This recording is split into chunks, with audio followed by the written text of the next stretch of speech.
Hi guys, nice to see you again. Today we're gonna be here in the south. We came here especially for filming a vlog about animals, about these people who are doing a great job here. And we are at Tenerife Horse Rescue. It's near Tajao, I think, right? Tajao, it's in the area. I will just introduce these guys and what they are doing, but later you're gonna see also some B-roll, some, what's going on here. So today's vlog will be about Tenerife Horse Rescue. Yeah. Tenerife Horse Rescue, founded in 2018. We're looking after animals. And we started, as the name says, mostly looking after horses. Within a short time, there were so many requests for other animals that we opened our gates for most of them, for most farm animals at least. And now we have around 500 animals. We are purely run by volunteers, and we are self-funded as well, meaning that we are not getting, even though we are an officially registered charity organization, we not get supported by the government yet, but try to get the money ourselves by donations in exchange for tours we do here, or by our own social media presence and supporters from all over the world. Between all the platforms, we have over 100,000, like between YouTube, TikTok, and whatever there is out there. Most of us are volunteers. We have volunteers that have been staying for over 3 years already, right. So I would consider them, basically. They basically live here. But the most of the volunteers come we want them to come a minimum for 3 months, because we have to teach them first how everything works. They have to get to know the animals and their special habits, and so that there is a balance between us teaching them and then they actually putting in some work. We want them to stay a minimum amount of 3 months, unless they have special skills. Okay. Like for example, if they're good with electricity, if they're good at fundraising, or if they have loads of experience in horses, they're allowed to stay a bit shorter. The tour starts here mostly because we're funded, or we are needing the support of other people, and hence we get a lot of donations in all sort of forms. Money we obviously can use just to buy food for the animals, or in the easiest way, but we get a lot of material stuff as well. For example, clothes. Clothes we can't directly use for the animals. Hence we came up with a little second-hand shop where our visitors can browse through, and in exchange for 1 or 2 euros, we can then indirectly help the animals with the clothes as well. But funny thing is, some of our clothes we even put on the animals. Like we had a donkey who had a wound on the leg, so to protect it from the flies going there, he was wearing pants for a few days. I thought maybe for carnival. In the beginning, we just had the usual cats and dogs up for adoption, but we soon noticed that there's interest for more animals. And we have really strict standard. We want that they had at least live better than here. For example, if someone asks for a horse to adopt, we want at least one other horse to be there. Best even 2 horses, that if one gets taken out, that the 2 remaining horses still have company. We want them to have their own land, make sure that they have lots of space to walk. Just to make sure that they don't just end up in a situation where we rescued them from in the first place. For me, it was a little bit untypical to hear about horses in Tenerife. That's why when I saw the website and horses, how many horses are here to rescue, so it's very unusual to hear that. Even cows that are not very common in Tenerife. So how did you came by with horses? Yeah, the thing is that most people just don't think about too much what holding a horse on Tenerife means. It's a small island, and they don't grow hay and straw here at all. So all of it needs to be imported. And most horses are held either at touristy places for little rides or across the island, and you just don't see them that much, as you said. Since all the food for horses needs to be imported, that is a lot of cost that you normally don't have if you would hold a horse on mainland. Like a cost for the food for one horse a month is between 300 and 600 euros. And people don't know that, and that's how many of the horses end up at our place, because they just get overwhelmed by the cost that come along with it. And that's also one of the points why we actually need support, because we have around 20 horses here. And then, as Adam just said, we have a lot of different paddocks, because we need to say horses are really social. So we need to say, we need to see who is good with whom, just to see where we can put them together. All of our paddocks have an opportunity for them to have a shady spot. Other than that, they were doing fine. Since the project, we're running roughly 6 years now, soon to be 6, let's put it like that. It was starting at the original land, you're gonna see in a second. Okay. But since there came so many requests in and the owners did an amazing job to push or to enhance the growth just with volunteers, we had the opportunity to twice buy new land already to make sure that the land and the project can expand. But what you see here now is the original land. This is where everything started. So a little quiz for everyone. What do you think this wall is built out of? There's 3 only natural materials. Okay, and the answer is like, a few years ago we had a professional worker with natural resources, and he taught us to build these beautiful walls out of clay, sand and horse poo is the secret ingredients. Ta-da! I bet it dried very fast here. It does. With the sun and the wind, it works actually beautifully. And then you put these little glass bottles inside to create like a little things. Even sculptures, you see like lizards over there. He was really skilled in what he did. And it helped us a lot because we now actually build a full accommodation out of this stuff. One way we make sure that we can actually use the resources we have for the animals to buy as little as possible. Just make sure that we can afford the food for the horses. For example, one big point is how are we feeding the animals or how are we feeding the volunteers? Yeah. So the thing is, we have cooperations with supermarkets on the island and stuff they would originally throw away. They call us, we pick it up and we bring it here. So just note that if in a net of oranges, just for example, there's one rotten orange in there, they would have to throw that for legal reason, they would have to throw it all out. So we get that. We bring that here, we have a sorting station, a lot of tables, boxes, and then we divide this food that comes to our finca on that way into 3 different categories. The really good food we put into the human storage for our volunteers to eat, so we don't have any costs there. The bit squishy food we bring down to the small animal station, I'm going to show you later. And then the rotten food we put on the compost and hence even make something out of that, so for our gardening team. And that way we make sure that all resources we have like all the donations coming in from tours, from social media, from donations online, we can use directly for the animals, meaning either for new land, for paddocks or for horse food, because that we don't get donated. This is one of the reasons I really like this project. What you can see here is that the spirit of the owners, and hence what we're trying to do as well, is not just to rescue the animals, but to go one step further and give him a minimum of life quality. So one time a day, a volunteer comes here, takes them out, and then if you go around the corner, you see we've built a little ferret playground. So the volunteer then comes, takes them out, and brings them down there for 15-20 minutes. But you have many tubes and boxes where they can just climb around. So we're really trying our best to give the animals a bit of extra time. At the moment, you couldn't even touch them without them trying to bite you. They were coming from a pet store, being held in super tiny cages, and some tourists were not okay with that, so they bought them off there. Yeah. And after a week on holiday with the tourists, they went back to wherever they came from and dropped the ferrets here with us. So what are they eating? They're eating meat. Meat, okay. Yeah. That we get from the supermarkets, exactly. So we're not buying and supporting the meat industry with that. We're getting that. It looks like you're building also a community here besides the animals. Yeah. Oh yeah. Animal rescue, human rescue. Yeah. It's the sorting area we spoke earlier about, exactly. And what you see here on this land is one of the things that we're trying to do to leave as little of a footprint as possible.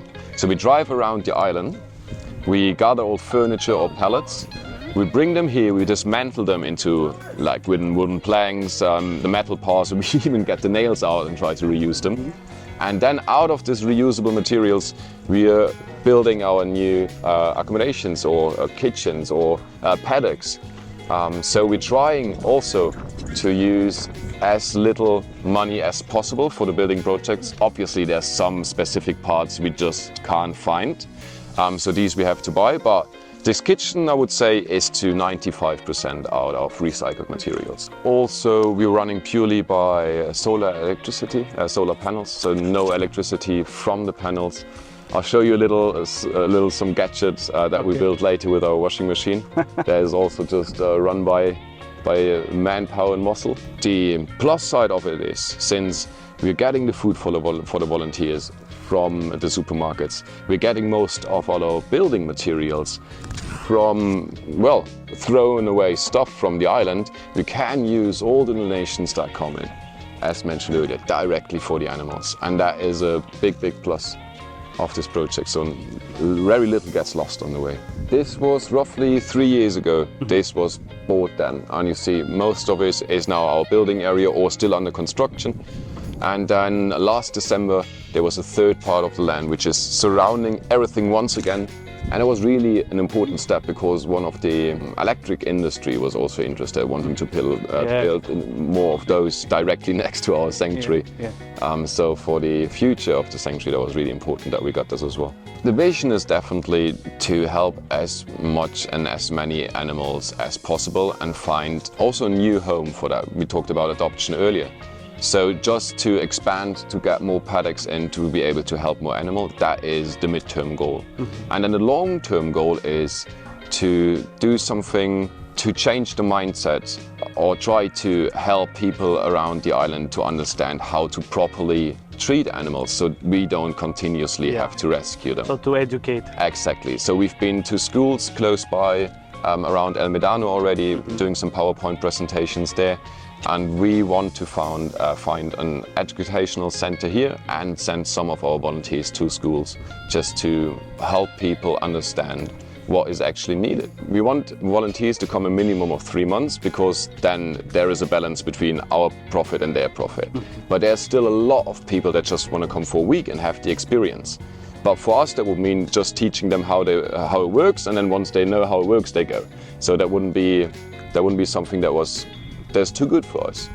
And then we thought about how can we handle that? And we came up with doing proper accommodations because our normal volunteers, they live really rustic. They don't have electricity. They live in sometimes spaces where there's just a bed inside and that's it. So for those short-term volunteers, we call them, we came up with the idea of building better accommodations. Some of them have electricity, some of them even have a shower. And then they can stay for a short amount of time, but in exchange for a donation. So it's a win-win situation in the end. They have their possibility of just having the experience for a short time, and the animals profit from the donation. What's the expectation when a volunteer comes? That are they working core hours, tasks they have to do? So this project is mostly organized amongst the most popular sites like Workaway, backpackers, exactly. And along these sites, there's an exchange. You got 25 hours of work in exchange for food and accommodation. And that's also how we run it. Per week, exactly. We have a few more tasks since we are a community and have general areas. So there's like 1 hour a week more to help within the community, but other than that, that's how things run here. Daniel, tell us about a bit this short-term accommodations. This is called the Cupcake House, exactly. Okay. And I see the same materials? This is the same materials, pretty well noticed, exactly. These are for the short-term ones. And, well, sometimes you gotta visit with in addition to your stay, but yeah, this would be one of that's very nice of the accommodations we mentioned beforehand. So people can come for a week, for 2 weeks, even longer if they want to. There is a donation in exchange for that, and then they have that. As you see, they have a little light for the evening so they can read or. That's actually very stylish. Yeah, isn't it? No money was paid to the people that did that. There's all volunteers using their free time. So also all the materials are actually very natural because these are like rocks and... It's rocks, it's the horse poo mix, we talked about it earlier. It's little pieces we just found to build these little mosaics. So yeah, we just try to reuse as much as possible. And it's also pretty cool inside, like it's not hot. Right? It's house is yeah. accommodation. Definitely is. The roof panels also we get from a roofing company. Like they give us what is left over from them. Nothing to use, but for us, treasure. One of the biggest and most important things about saving animals is to stop them from reproducing. So we're not trying to breed animals here. We're trying to, well, save them and hence don't want them to reproduce so we can take more animals in. So how do you do that? Need. How do you stop it? Well, with the guinea pigs, how you see it here, these are just the boys. Yeah, just males. Then in the middle we have Captain Barbarossa and Elizabeth Swan, the turkeys. And then over there we have some of the girls. In the beginning, when we started having guinea pigs, we immediately had a little problem because we got 20 guinea pigs in. We said yes to that. But the previous owner had no idea how to hold small animals. Yeah. So they were all pregnant. And within weeks we had 100 guinea pigs Like here. an epidemic. Yeah. So yeah, that's why the small animals we just try to separate by their gender, and then cat size and bigger. Again, included the medical costs, but they get sterilized, so they can't reproduce. There is an additional cost. I think it's 50 euros per cat. The cave house is one of the, like also the accommodations for the short-term volunteers we talked about earlier. They have different standards within themselves. So this was a really basic one. This is one that is a bit more. Yeah, exactly. Okay, so this is another accommodation. Right. The small animal station. So as mentioned earlier, the food that gets separated up here. Yeah, food gets brought down here. First thing in the morning is they clean all the paddocks. Where do you get the hay from? The hay that we have to buy. Okay. Yeah. So you can find like hay on the island, like when you go to. It is important. Yeah, but where? Well, that's what we're actually looking out for at the moment. I don't know the price we're buying it exact at the moment. You know it? Really important. So we need to import everything from the mainland. Previously, our straw and hay came from the Ukraine, but since the war started, we do not have a lot.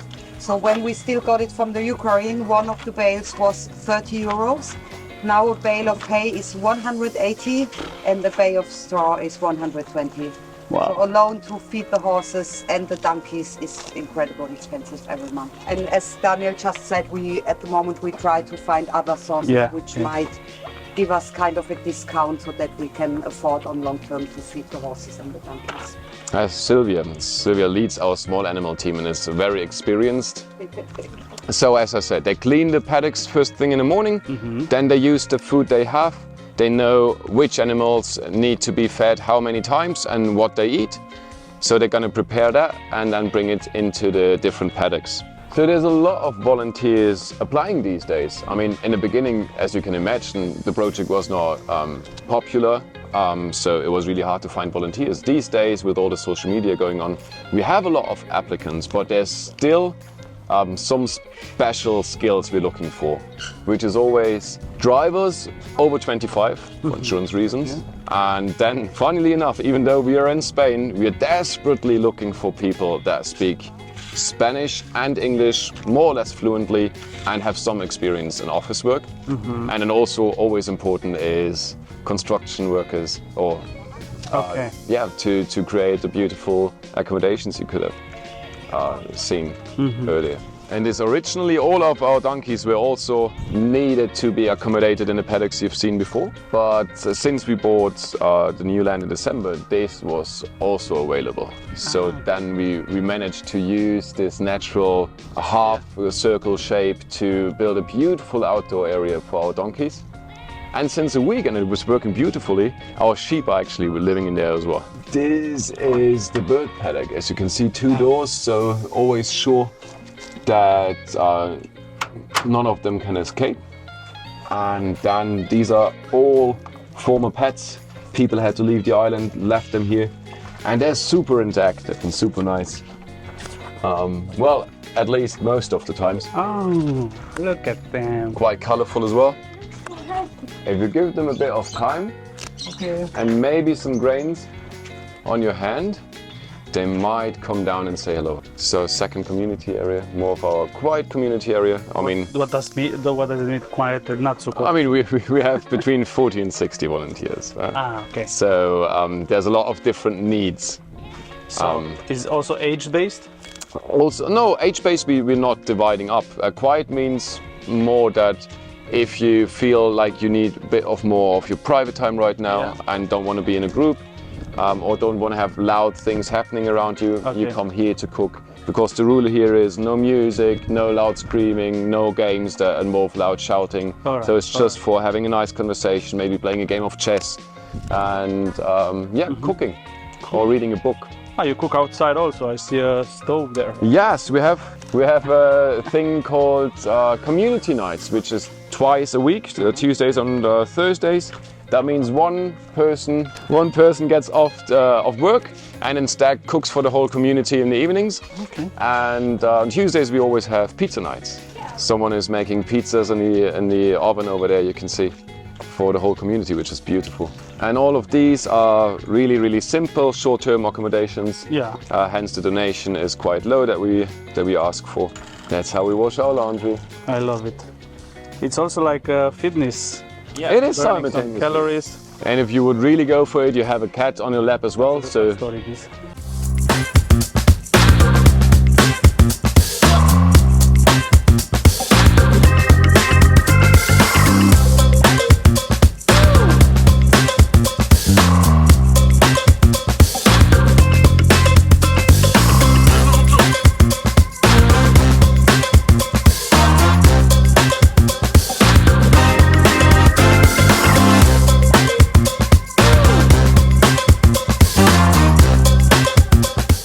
Thank you guys so much for coming by and showing interest. Sure, anytime. Big pleasure. Our pleasure. All right, guys, that was the vlog for today. See you in the next one. I'm not sure when I'm gonna post or film the next vlog, but stay tuned for more content from us. All the best. Bye.